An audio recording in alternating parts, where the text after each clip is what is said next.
Assalamualaikum warahmatullahi wabarakatuh. Perkenalkan, nama saya Siti Kurnia, Prodi PLB, kelas A1 dengan NIM 211 F10 169. Di sini saya akan menjelaskan tentang masalah sosial. Saya akan menjelaskan tentang anak penyakit yang berpenyakit khusus, contoh TBC, kusta dan sebagainya. Nah, kita di sini akan membahas tentang pengertian TBC, tuberkulosis atau sering disebut TBC. Di sini TBC atau tuberkulosis adalah penyakit menular terbesar di dunia setelah HIV. Penyakit TB atau tuberkulosis ini dapat disebabkan adanya hasil dari bakteri Mycobacterium tuberculosis. Nah, penyakit ini dapat menyerang bagian tubuh manapun. Namun, TB yang paling umum menyerang paru-paru. Penyakit TBC adalah menyebar melalui batuk atau bersin yang menimbulkan air liur. Seseorang yang memiliki sistem kekebalan tubuh lemah apabila menghirup dan terkontaminasi TB, maka dengan mudah tertular. Nah, selain menyerang paru-paru, penyakit ini juga dapat memberi dampak pada tubuh lainnya, seperti jantung, sistem saraf, hingga kelenjar getah bening. Gejala penyakit TBC yang perlu diwaspadai. Seseorang yang mengalami penyakit TBC memiliki beberapa gejala awal yang umum terjadi.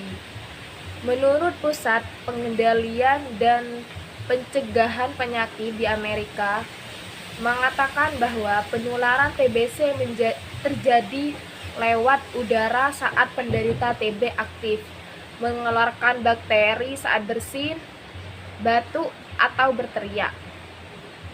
Di samping itu, penyakit TB juga ditandai dengan beberapa gejala lainnya. Dilansir dari laman Healthline, berikut ini beberapa gejala TBC yang biasa dialami penderita. Pertama, gejala TB yang pertama ialah batuk berdahak yang berlangsung lama atau lebih dari 1 minggu atau lebih dari 3 minggu. Yang kedua, merasakan nyeri di dada dan paru-paru. Hal ini bisa menyebabkan penderita mengalami sesak nafas dan pusing. Nah, yang ketiga ialah kehilangan nafsu makan. Dan keempat, tubuh terasa panas dingin. Warna urin berubah. Dan yang terakhir bisa demam dan sering merasa kelelahan. Penyebab dari penyakit TBC ini bisa dari beberapa kelompok orang yang rentan atau mudah tertular penyakit TBC. Pertama, bisa dari perokok aktif dan yang seseorang yang sering atau kecanduan mengonsumsi alkohol. Yang ketiga, petugas medis yang sering berhubungan dengan penderita TB. Itu bisa penyebab penyakit TBC. Bisa juga dari tinggal di lingkungan yang padat dan kumuh. Nah, padat dan kumuh itu bisa penyebab dari TBC. Penderita penyakit ginjal stadium lanjut. Seseorang yang memiliki sistem kekebalan tubuh lemah seperti AIDS, kanker, dan diabetes.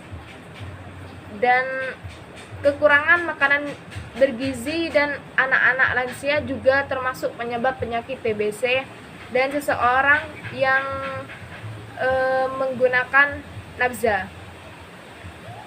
Nah, kita akan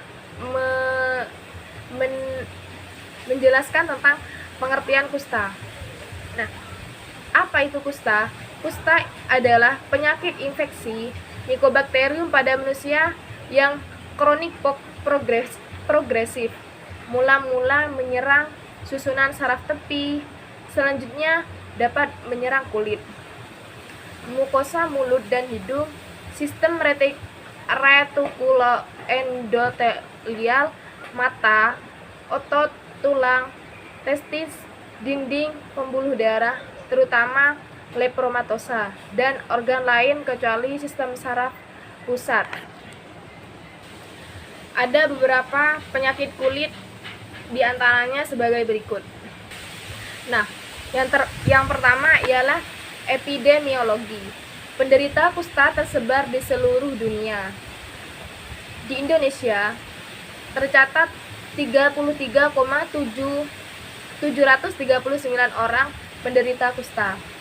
Indonesia merupakan negara ketiga terbanyak penderitanya setelah India dan Brazil dengan prevalensi 1,7 per 10.000 penduduk. Nah, di sini kusta dapat menyerang semua orang. Pria lebih banyak terkena dibandingkan wanita dengan perbandingan 2,1.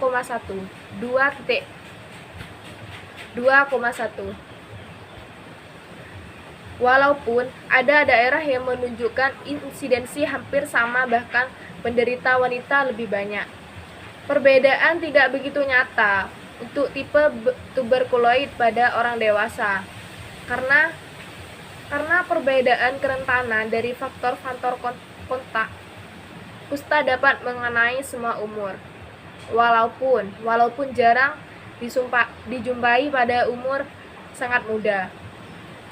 Kelompok terbanyak penderita antara 25 sampai 35 tahun, dan kerentanan terhadap kusta sama untuk semua umur, kecuali bayi. Di Indonesia, penderita anak di bawah umur 14 tahun sekitar 13%, tetapi anak di bawah umur 1 tahun jarang sekali. Ada usaha pencatatan penderita di bawah umur 1 tahun untuk mencari kemungkinan adanya kusta kongenital. Nah, terdapat perbedaan pada ras maupun geografik, walaupun tidak ada bukti bahwa suatu ras bangsa lebih rentan dibandingkan lainnya. Pada ras kulit hitam, insidensi bentuk tuberkuloid lebih tinggi, sedangkan kulit putih lebih cenderung tipe leptomatosa. Kemampuan penderita memperoleh imunitas sebelumnya akan melokalisir penyakit sehingga secara klinis menjadi tuberkuloid, dan apabila respon imunitas seluler gagal akan menjadi tipe leptomatosa. Nah, faktor lain yang berperan dalam kejadian dan penyebaran kusta diantaranya iklim, cuaca panas dan lembab, diet, status gizi, patogenitas kuman penyebab, cara penularan, keadaan sosial, dan lingkungan, varian genetik yang berhubungan dengan kerentanan, perubahan imunitas, dan kemungkinan adanya reservoir di luar manusia. Nah, kerentanan penderita merupakan suatu faktor penting. 2 hal perlu diperhatikan. Yang pertama, faktor yang membuat seseorang mudah terkena penyakit. Yang kedua, faktor yang mempengaruhi tipe kulit. Nah, sekarang kita akan melanjutkan tentang etiologi. Kuman penyebabnya adalah Mycobacterium leprae, pleomorfik lurus, ukuran 1-8 kali 0,2. Hasil ini berbentuk batang gram positif, tidak bergerak dan tidak berspora, tersebar atau dalam berbagai ukuran kelompok, serta berkembang biak perlahan dengan cara binary fission yang membutuhkan waktu 11 sampai 13 hari sehingga menyebabkan masa inkubasi kusta sangat lama, 5 sampai 7 tahun. Dan semua manifestasi kliniknya menjadi kronik. Mycobacterium leprae adalah basil obligat intraseluler yang terutama berkembang biak di dalam sel sekuan, saraf, dan makrofag kulit. Dapat ditemukan di dalam tanah, air, udara, dan pada manusia terdapat pada permukaan kulit, rongga hidung, dan tenggorokan. Basil ini dapat ditemukan dalam folikel rambut, kelenjar keringat, sekret dan mukosa hidung serta daerah erosi atau ulkus pada penderita tipe Borderline dan lepromatosa. Untuk kriteria identifikasi ada 5 sifat. Ada 5 sifat khas Mycobacterium leprae, yaitu yang pertama, Mycobacterium leprae merupakan parasit intraseluler obligat yang tidak dapat dibiarkan secara in vitro pada media buatan walaupun dapat diinokulasi pada binatang percobaan. Yang kedua, sifat tahan asam Mycobacterium leprae dapat diekstraksi oleh piridin. Yang ketiga, Mycobacterium leprae merupakan salah satunya Mycobacterium yang mengoksidasi D-dopa atau D-dihidroksipenilanin. Yang keempat, Mycobacterium leprae adalah salah satunya spesies Mycobacterium yang menginvasi dan tumbuh dalam saraf perifer. Yang terakhir adalah ekstrak terlarut dan preparat Mycobacterium leprae mengandung komponen antigenik stabil dengan aktivitas imunologis yang khas, yaitu uji kulit positif pada penderita tuberkuloid dan negatif pada penderita lepromatosa. Nah, manusia merupakan satu-satunya sumber infeksi dan hospes alamiah. Tipe lepromatosa dengan banyak hasil merupakan sumber utama penularan. Nah, kita selanjutnya akan membahas tentang faktor yang mempengaruhi timbulnya penyakit dan cara penularannya. Nah, kita akan melanjutkan. Penyakit kusta banyak terjadi pada negara-negara berkembang dan faktor sosioekonomi yang rendah, lingkungan yang kurang memenuhi kebersihan, dan faktor genetik berperan penting dalam penularan karena penyakit ini tidak diturunkan pada bayi yang dikandung ibu kusta. Ada 3 faktor yang berperan dalam proses penularan, antara lain: pertama, jalan keluar dari penderita atau port of exit, terutama melalui sekresi lendir hidung, paling banyak ulkus, air susu ibu, dan usapan vagina. Nah, cara penularannya sendiri melalui kontak langsung antara kulit yang lama dan erat, percikan udara pernafasan secara inhalasi, sebab Mycobacterium leprae masih dapat hidup beberapa hari, dapat droplet. Yang ketiga, melalui traktus gastrointestinalis, dan keempat bisa dari vektor nyamuk. Dan yang terakhir bisa Mycobacterium leprae yang hidup bebas di udara. Pintu masuk kuman port of entry yang paling mungkin adalah traktus respiratorius, dapat juga melalui kulit. Kuman mencapai permukaan kulit melalui folikel rambut, kelenjar keringat, dan air susu ibu. Jarang dalam urin. Diagnosis penyakit kusta dapat ditegakkan dengan pemeriksaan klinis dan pemeriksaan bakteriologis. Hanya pada kasus-kasus tertentu memerlukan pemeriksaan tambahan. Di sini terdapat tanda-tanda kardinal penyakit kusta, yaitu yang pertama, anestesia dapat terjadi pada masing-masing lesi kulit atau pada kulit daerah inervasi saraf yang terkena. Tes sensibilitas kulit seperti tes untuk temperatur, rasa nyeri, dan sentuhan ringan harus dikerjakan pada semua penderita untuk mengetahui adanya anestesi. Yang kedua, dari lesi-lesi kulit. Lesi-lesi kulit, infiltrat, makula, papula, nodulus, dan lainnya timbul tidak diketahui. Kadang akut tanpa rasa gatal, tetapi dengan anestesi berlangsungannya lambat atau bertahun-tahun.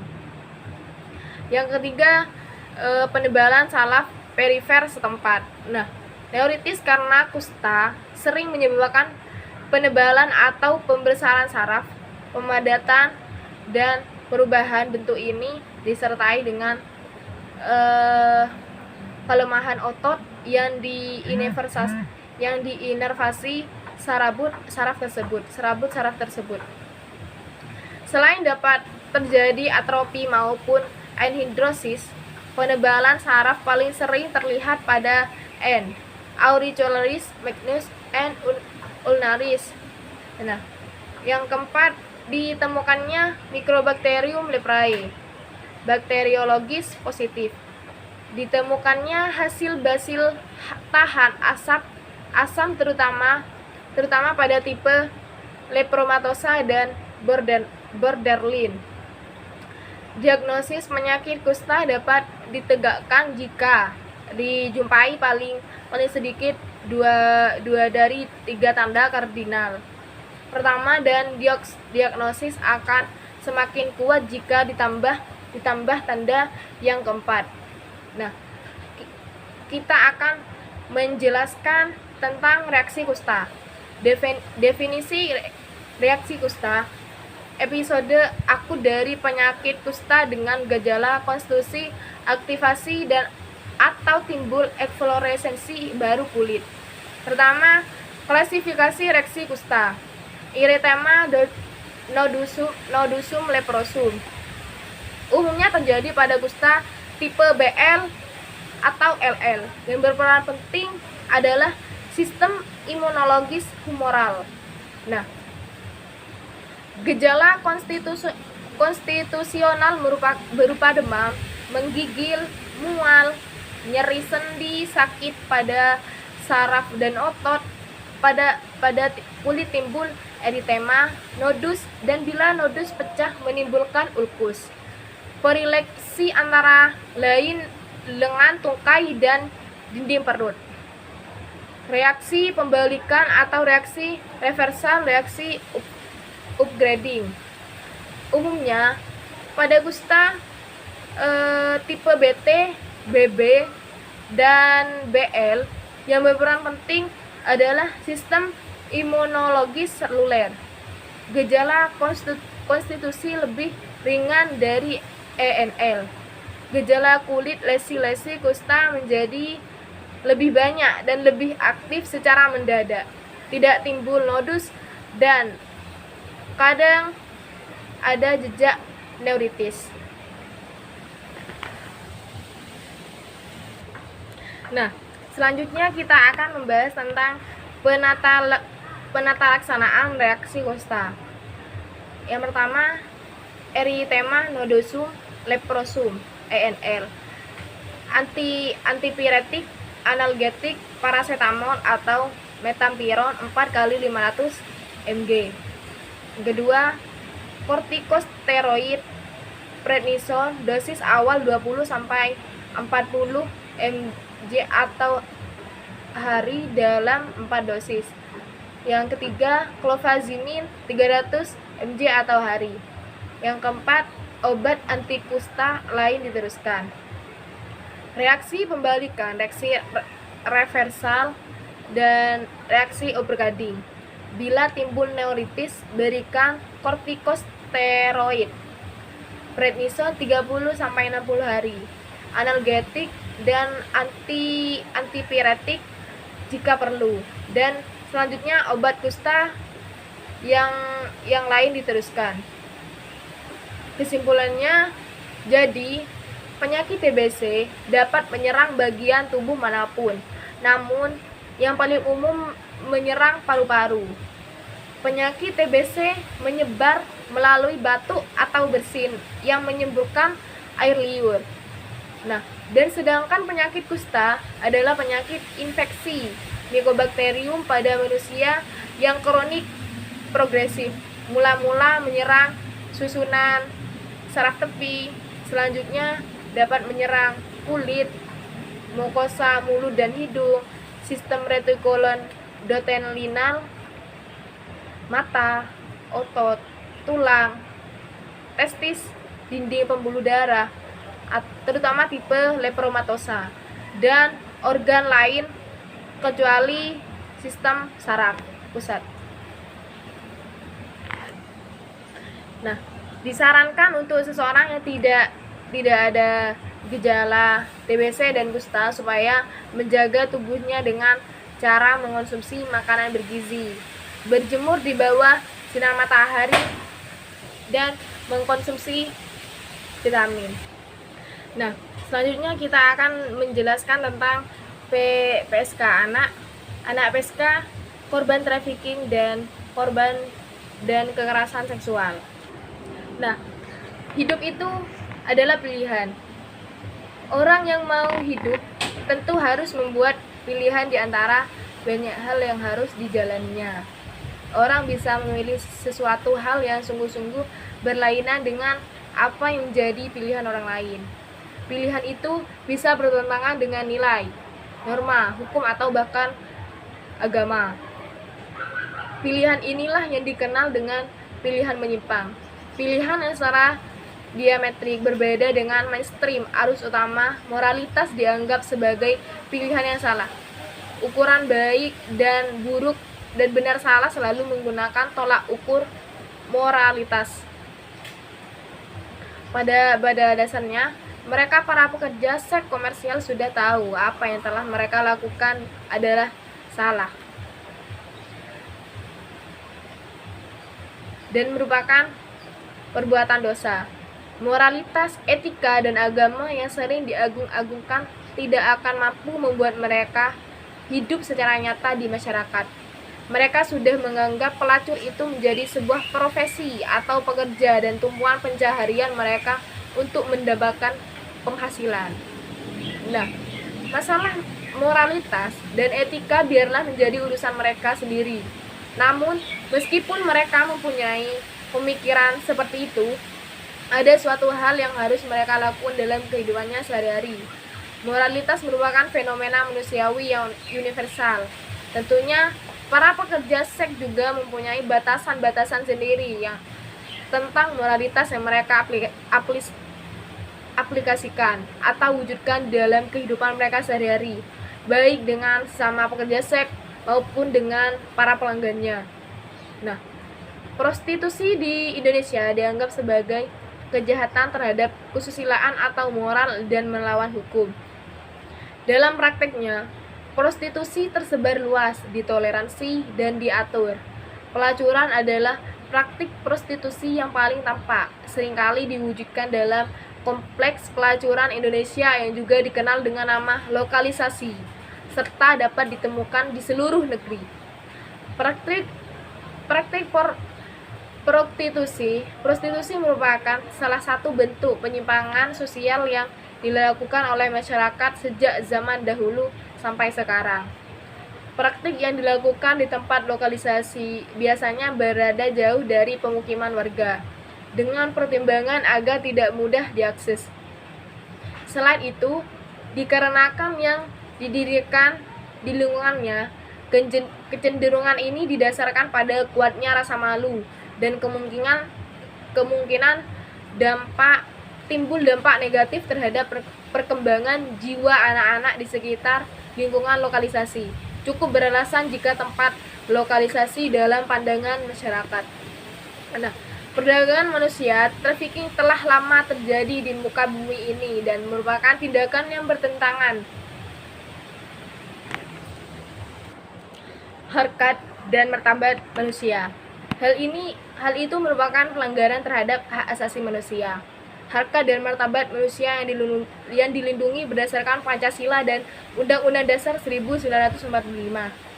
Di masa lalu, perdagangan orang hanya dipandang sebagai pemindahan secara paksa ke luar negeri untuk tujuan prostitusi, kerja paksa secara ilegal yang berlangsung lama. Penyebaran kasus trafficking hampir merata di seluruh Indonesia, baik di luar kota-kota besar maupun di pedesaan. Nah, perempuan dan anak adalah kelompok yang paling banyak menjadi korban trafficking, dan hal ini akan mengancam kualitas penerus bangsa serta memberi dampak negatif bagi bangsa yang mengalami di mata dunia. Nah, aspek ketidakberdayaan, kemiskinan, ketidakmampuan, dan pengangguran menjadi suatu permasalahan yang mengipit sehingga mereka merasa tidak punya pilihan lain dan ikut arus perdagangan anak serta melakukan prinsip-prinsip hak asasi manusia, di mana setiap manusia mempunyai hak yang sama untuk tidak diperbudak, tidak disiksa, menentukan kebebasan pribadi dan pikiran dan hati nurani. Nah, penyebaran kasus trafficking hampir merata di seluruh wilayah Indonesia, baik di kota-kota besar maupun di pedesaan. Perempuan dan anak adalah kelompok yang paling banyak menjadi korban trafficking, dan hal ini akan mengancam kualitas penerus bangsa serta memberi dampak negatif bagi bangsa yang mengalaminya di mata dunia.